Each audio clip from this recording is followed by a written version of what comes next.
to old business, discussion on fire rescue moving forward. Okay, the chiefs met last week, actually in the same room, because Camp Creek was having a hard time with the location. So Toby asked could they do it here, and we did.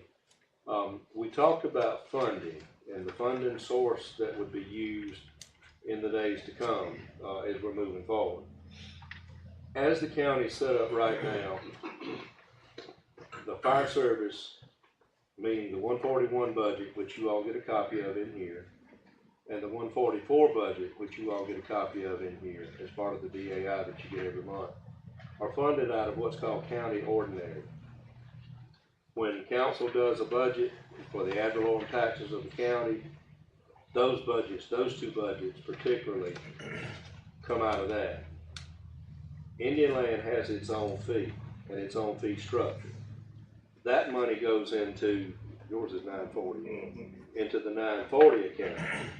Now, the difference between our two accounts, 141 and 144, and his 940, Greg's 940 account, which funds them, is that at the end of the year, if we've not spent the money that council designated in our budgets, 141, 144, it rolls back into the county, and that goes into what they call fund balance at that point, which is the county savings account. If Indian Land does not spend the money that was allocated for their particular budget that year, let me make sure this is not somebody trying to get a, yeah, I will. Reminder. That was Keith reminding me of something. Their money stays in their account. It does not roll into the county savings account. It stays in that account because that's what it was taken from the taxpayer to do. The ad valorem taxes that run the rest of the county are taken by county council, by ordinance, to run the county. So when Dennis was here at your last meeting, I think it was, he was talking about how we're going to fund going forward. Indian Land has a funding ability right now. They can do capital expenditures, which means they can build buildings, they can buy trucks. Up to this point, you have bought one, I think. But most of their equipment, or all of their equipment, with the exception of the pumper tanker, I think it was, has been bought by county funds through the county bond that everybody else's fire trucks were bought by. That may change for them going forward. They'll be funding their capital needs if they stay as a standalone fire district. Van Wyck is in the same shape. Van Wyck has a district already established. It doesn't take in as much, nearly as much money as Indian Land does. So the funding is a little bit limited there in what they can do. The difference between Van Wyck and Indian Land is not incorporated. They are unincorporated area of the county, but with a special purpose district, fee district, that the council established. Van Wyck is a fee district the council established, but it has a town in the middle of it. So the council is in discussions, and when I say that through the administrator, with the town of Van Wyck as to how they want to do. Do they want to continue to stand alone, or do they want to be part of something the county does?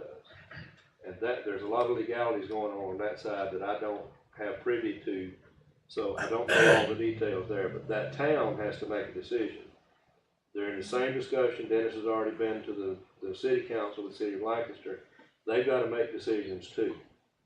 So has East Springs, and so does Kershaw, because they're municipalities. And all of this derives from the way the attorneys have taken the law and defined and understood how they understand the law. We are a complicated system in this county. We are not easy to understand.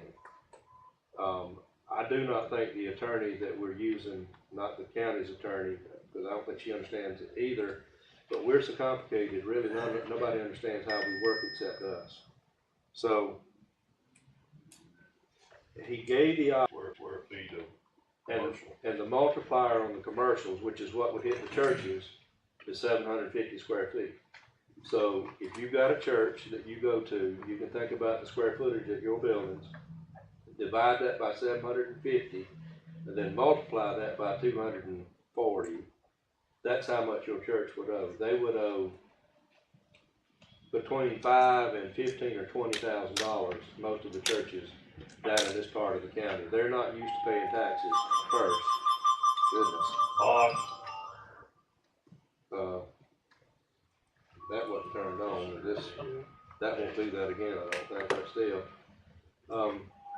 So, as we're trying to get something passed, assuming we're all able to agree, when I'm saying that, I mean the fire service.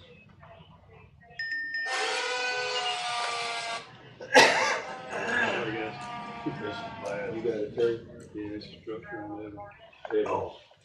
Devin Circle. Yeah, garage, so the structure back. It's yours.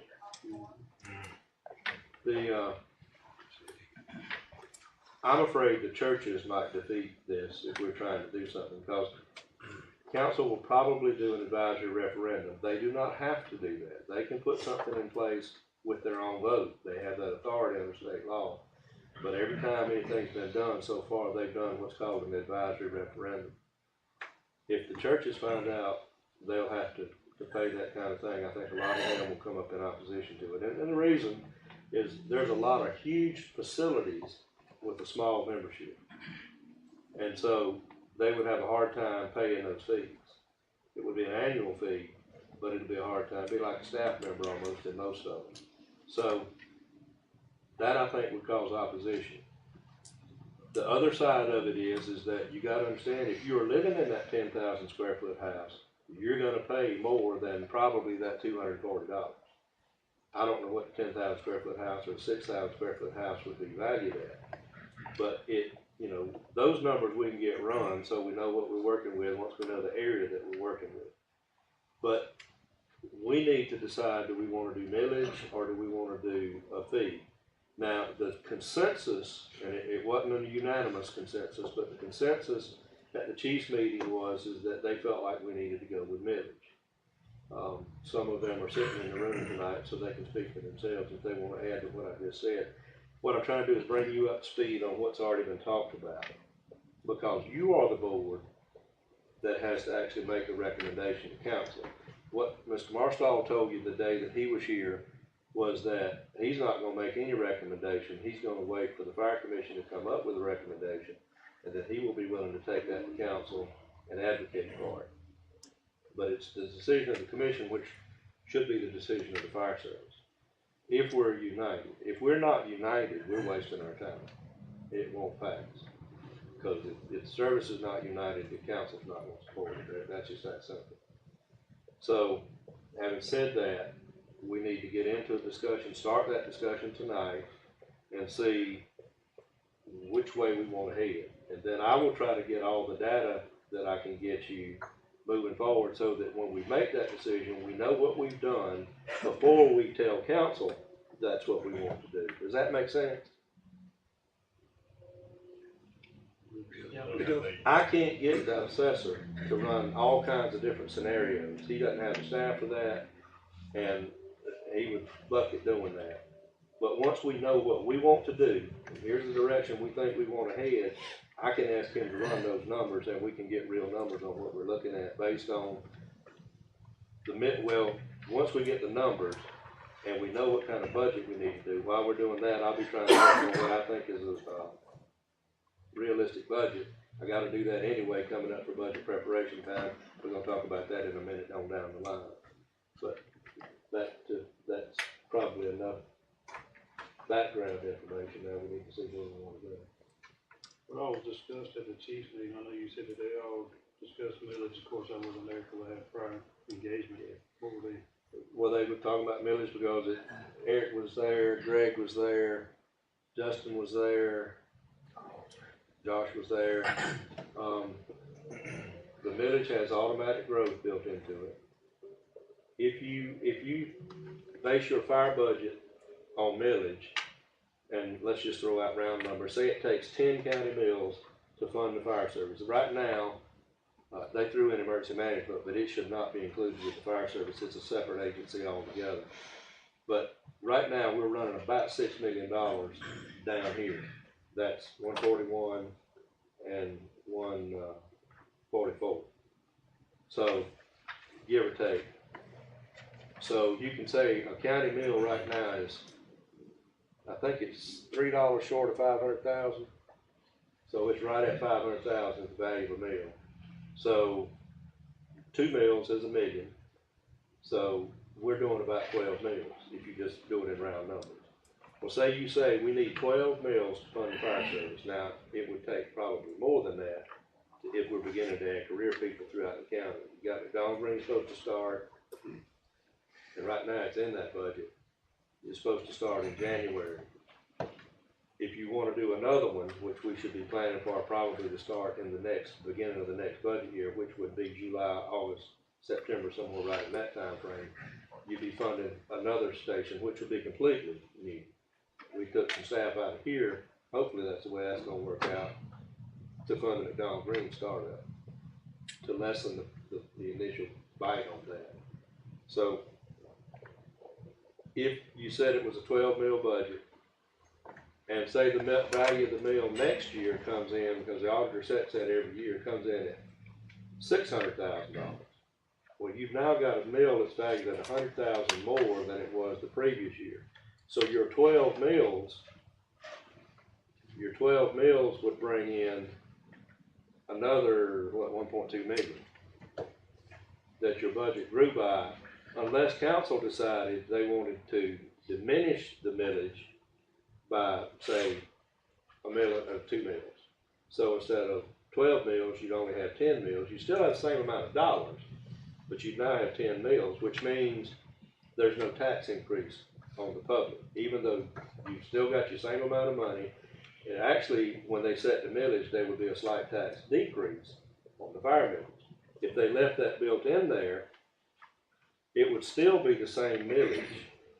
So the taxes are based on the value of the house. So it doesn't change much going forward. So even then, you got built-in millage, but part of that value, that new value of the mill, comes from new growth, new things that came on the books. So the people who've been paying the bills don't pay more. It's the people who come on or adding to the pot to help keep it growing. So that's why the mill works better. The fee stays stagnant. Every time Indian Land needs to add money to their pot, council has to, through an ordinance, it's the same ordinance that they do for budgeting, but they've got to do a 3-reading ordinance that says we're taking that fee now from $240 to $250 or $270 or $280, or we're going to change that modifier on the commercial from $750 to $700. They got to do that. That's a decision they have to make above and beyond what they're regularly doing with the mill, and that's a little more difficult to get them to do. Yes, sir. Is it just the houses, or is it all one time? It's everything. Cars and... It's everything. That's the other thing about the mills. If you're doing the fee, it only hits the houses and the commercial buildings. Yeah. If you're doing millage, it hits everything, cars, boats. The chief at Kershaw supports the millage idea, but he's got 10 cars and 6 boats and 4 houses, so his taxes would probably be a little bit higher. We're kidding, of course. But anyway, he was thinking about the different vehicles he does have, because it is a little more expensive if you've got a lot of stuff. Can I say? You are a commissioner. We started, Pleasant Valley started out in '94 or something, we originally were trying to get a millage, and through powers that weren't our own, we missed it by 6 points. And we knew that was the most equitable for everybody. I mean, we had people up there living in, $30,000 mobile homes, and we had people up there with $300,000, $400,000 at that time in '94. So all of them were paying $75 what we ended up. And yes, Pleasant Valley has benefited and grown and did everything, but had we gotten the millage to start with, it would have been a totally different situation up there now for them. They would be in trouble. And all I hear at FanWack is, we're talking about doubling our fee, because we found out we can put one person on, but it costs a lot more than anybody anticipated for a firefighter. So now we're trying to get more, and Craig's always, all these old people down here, they can't pay stuff. And I'm thinking, if we had millage, the people that are poor pay the poor man's portion, and the people that are rich pay the rich man's portion. and it's just so much more equitable to me. The village is much more fair, there is no doubt about that. But the other part of it is that the fee hits everything. Churches are not excluded. Right. Yeah, nothing is Churches are excluded. in the fee. The fee of No, the churches fee is is included, included. yeah. In the millage, And I hear a lot of flack in the about that. millage, churches and nonprofits are excluded. Yeah. And in some jurisdictions, disabled veterans are excluded. I don't know what the county does with that, but there's not that many of the period. Yeah, I have a question. So one of our big problems is growth. Like if we drive up and down 521, you can see housing addition after housing addition after housing addition. Is that gonna help put stations for ISO and apparatus in those locations where we need them? Like on the end of a $325, 325 house subdivision going in? There were agreements put in place as development agreements, none of which were sufficient to do what you just said. They'll piecemeal it. River Chase is a perfect example. There is land for a station at River Chase. They've been putting money in escrow since the first building permit was issued. In the agreement, and there was at one time a time period limit on how long that agreement could last. For them, that's now been done away with by state law, but they've had that money in escrow with a certain interest rate put on it. The county has worked on figuring that. I don't know if they've ever got a final figure, but it's all of that comes in somewhere in the neighborhood of about $2 million. Well, we all know that from the research that they've had to do on stations, I don't care what kind of station you build, you're not going to get a station for $2 million. Right. So the problem the county runs into with River Chase is once we pull the trigger on that agreement, we're supposed to within 12 months have a station. Well, number one, you'd have to be planning ahead to do a station in 12 months. Because if you haven't broken ground the day you trip the agreement, you can't have a building in 12 months, and you'd be doing good if you get it in 12 months if you started on day one breaking ground. So that's there. Everybody thinks, well, impact fees can fix it. They can fix it going forward, but they weren't in place. Right. So nothing that has been authorized already can be hit with an impact fee. Everything down in Edgewater, all of that whole area down there is exempt from impact fees because they had a development agreement, a PDD, the first one in the county, that said they worked under that rule. That started like in 94 or 95. Yeah. So the question is, how do we get back to whole? I don't know that we can ever get back to whole. We can go, we're in no different shape than the sheriff's in and EMS is in. We're all fighting a losing battle, and Act 388 compounds it because council can't raise taxes enough to actually start to make us whole. They can raise a certain amount, but they can't just raise what we need. However, starting a millage budget under, I think it's Title 4, don't quote me on that, but I think it's Title 4. If we do it under that, we're establishing a new budget. And Act 388 does not apply, I think, for 3 years. Again, that's a legal thing, so the attorneys will define that. So we've got time to actually establish what we need as we're going forward. That's why we can't lowball whatever we're doing. We can't go into it on the cheap. We got to go into it realistically, which again may cause the public not to support it as good, but at least we try. But what we try, we've got to be legitimate with it. Yes. Back to as far as the millage and what, is that gonna include us buying trucks, or is the county still gonna buy trucks under a different? The short answer is it would include it, but